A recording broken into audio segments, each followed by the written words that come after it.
we have witnessed with sadness the very rude and unmitigated defiance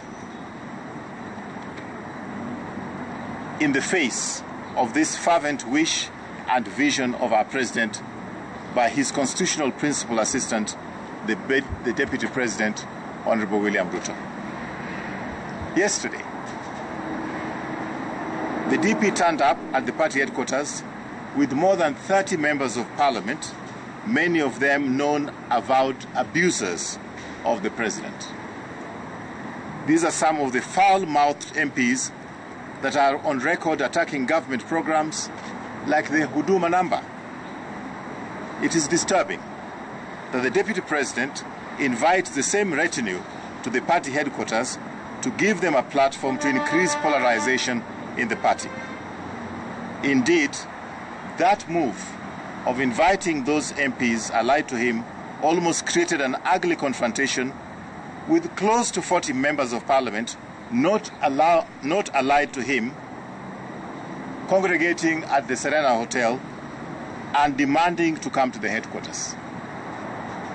It took skillful persuasion to prevail on the other group not to descend on the party headquarters for confrontation that may have turned very ugly. While we recognize that it is important that we exercise wisdom and patience at the party headquarters, which you know I've done, I've never spoken like this before, we have been forced by this, among other events, to make a painful choice between supporting our President or supporting the Deputy President. We wish we did not have to make this choice. But given the discordance that the DP has brought into the party, we would like to be absolutely clear and make the following announcement following our consultations at the NMC. We serve one president at a time. The party headquarters is not going to be allowed to become the theater of conflict and confrontation by different factions that emerge in the party.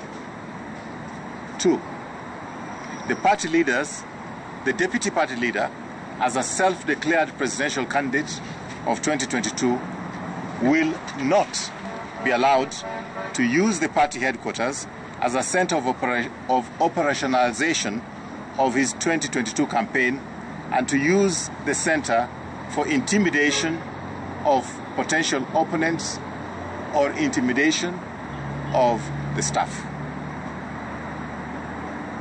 It is no longer tenable for the Deputy President to use the party platform, including statements from the party headquarters, to advance his divisive so-called hustler politics that are counter to the party and the President's platform of uniting the country, fighting against corruption, and the Agenda 4 items.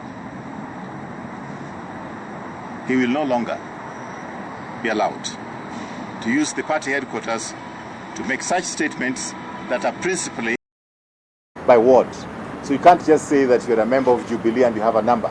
You have to go back and specifically go to the ward level. So that creating fields that are demanded by the register of political parties, which is according to law, is something that we have to comply with first before we can hold elections. But there's nowhere where any faction of the party can give themselves the mandate to organize for such elections. It has to be done according to the law.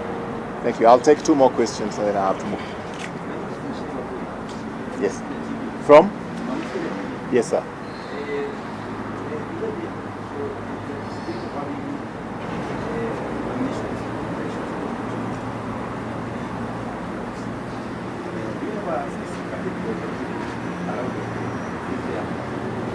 Well, the nominations for the county compositions in each of these specific counties, we have what is called the County Elections Board.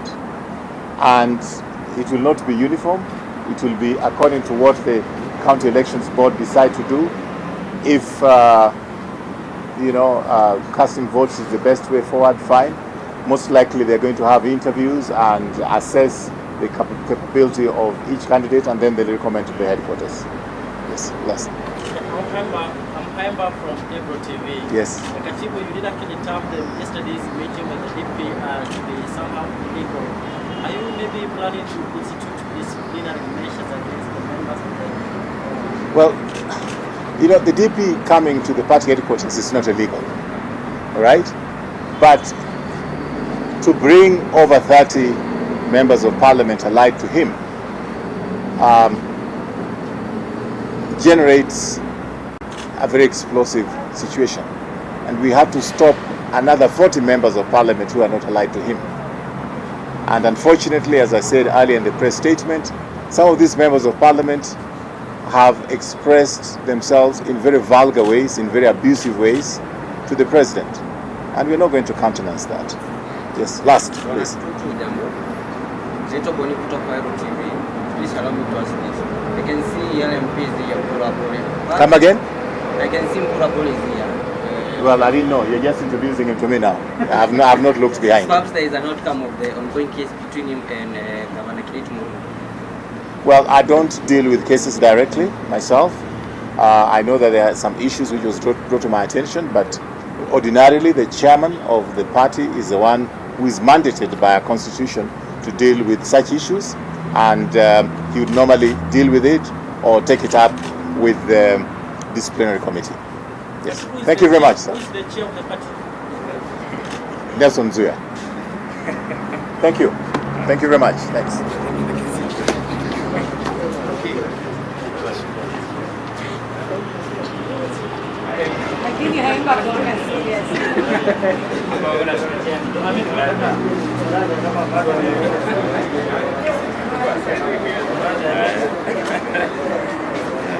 Mradi ndio chawa.